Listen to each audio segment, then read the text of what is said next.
Hello, I'm Paul Weller, and this is Records in My Life.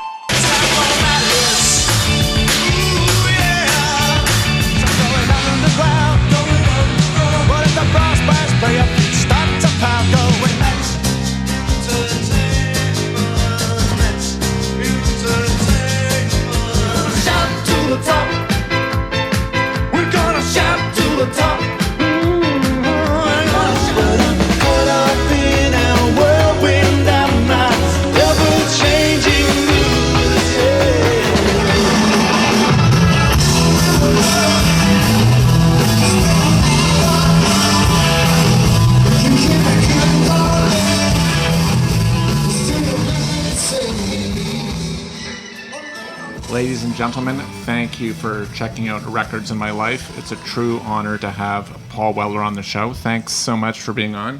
Pleasure, man. Yeah, thank you. How are you doing tonight? I'm good. Yeah. You're good? Surprisingly, yeah. And what's surprisingly? That's a good optimistic answer. I like that. So I'm an optimist.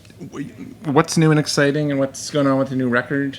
I don't know what's going on with it because I've stopped finding out these days. But I mean, I'm pleased with it, and I've had good reaction from people, so I'm kind of happy with that, you know.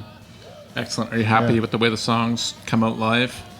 Yeah, as most songs do live, they take on their own life really, and become something else.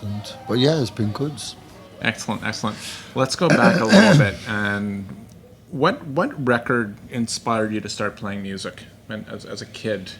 Probably seeing the Beatles on TV, right? 1963, they did a program called the Royal Command Performance thing. It was for the Queen and all that stuff. And that was the first time I'd heard them before that, because my mum had bought some of the singles like She Loves You and all around that time. And then I saw them on TV, and that was it for me, really. My life was irrevocably changed.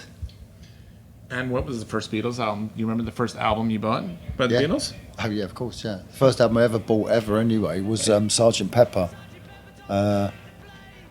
Which came out in 1967, but I bought it a year later in 1968 because it took me like a year to save up for it. And but that was the first album I ever bought, first record I ever bought. Yeah. And I mean, you were close to your father. You had a hand in your career. He managed you. I think did he book your first gig? Your dad? Yeah, he did. Yeah. I mean, that's just kind of how it came about, really, because when we were kids, I mean, I started when I was like 14 doing gigs and stuff like that.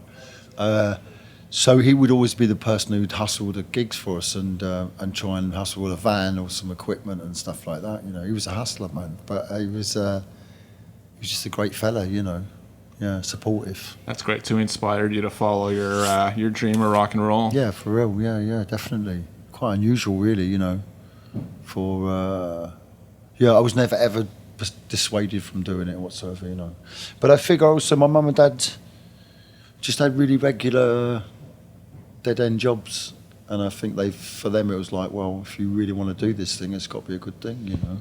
You've got to follow your dreams.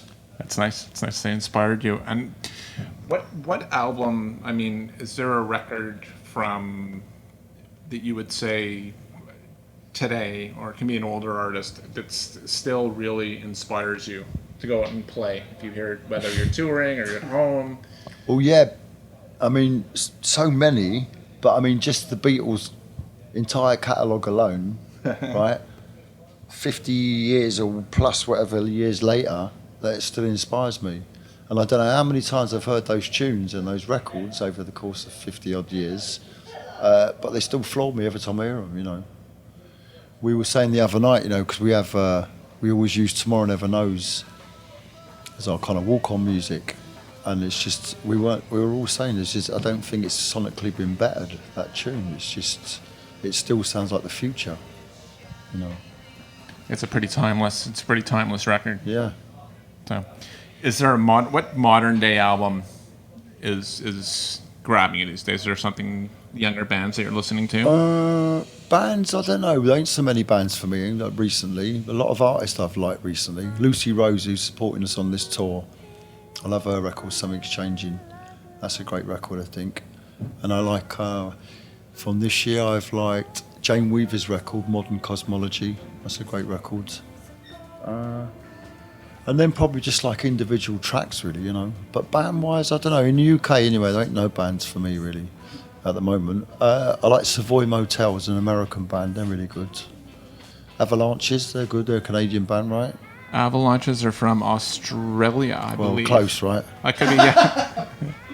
Not It's all the too- Commonwealth to us, you know Not that. too far off. Exactly. I'm going to put you on the spot here. I mean, you've put out a wealth of material, some great records. What album? I mean, from your solo career, from the Style Council, the Jam. What album are you most proud of?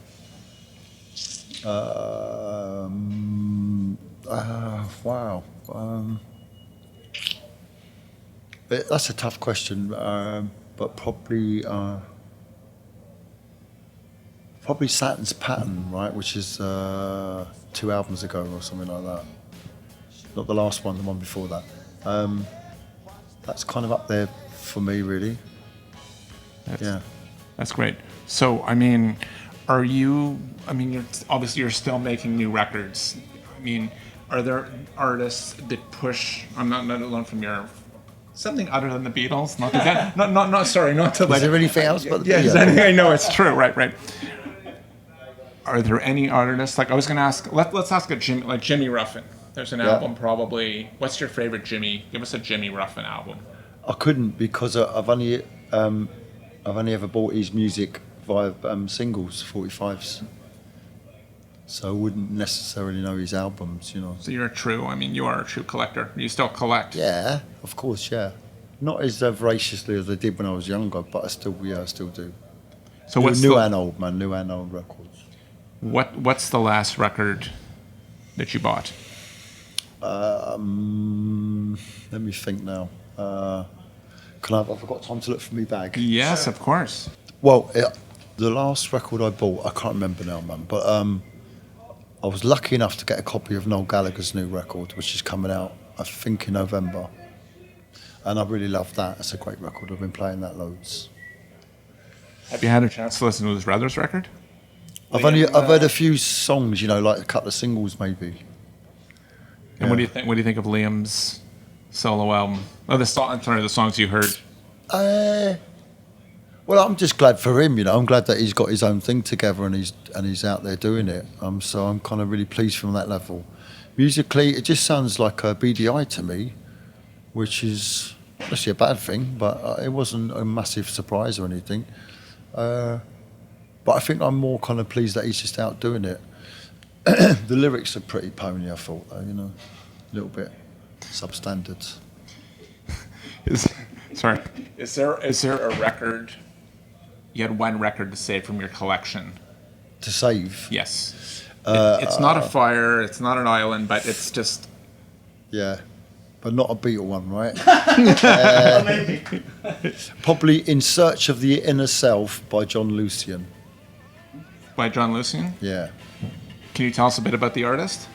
I don't know much about him. I know he came from somewhere in the West Indies, maybe like St. Kitts or somewhere like that, you know, but maybe based in America. And I don't know much about him. He made a fantastic record called Rashida, an album, I think early 70s, which is a great record. And then he did make other records, but not so many. But I bought this single, In Search of the Inner Self. I bought it years ago, over probably 30 years ago, 20 years ago, from some second-hand shopping up in the north of England. Because I knew his name, but I just looked at the title and I thought it's got to be good if it's got a title like that. But it's just an amazing one-off record, right? It's on Ampex Records, which the people who used to make the tape. Right, Ampex. And apparently he just made it just for some cash at the time, just to make a record for him. That's what I've heard, the story anyway. But it's just the most amazing record with an incredible arrangement, strings and horns, everything on it. And beyond that, I don't know much else about it, you know. Final question. So from the era, there were so many great bands that came out of the UK in your era. Was there another band when you guys were coming up, even the Clash were coming up, was there another band that you admired a lot, an album from one of those bands? Well, probably. I mean, the Pistols. For me, it was the Pistols, the Clash, and the Buzzcocks, and obviously ourselves. But but really, they were my favourites out of all that scene. But probably the first Clash album, I suppose, man. You know. It's a good one. Yeah. Thank you very much for doing this. Pleasure. We like to ask our guests if they have any words of wisdom or advice for the World Wide Webs. Be kind to each other as much as you can, man. Be kind to each other and be patient. That's a great one. Thank you so much for doing this, Paul. pleasure. Really appreciate it. Best of luck with everything. You don't need one. I mean, I know. I was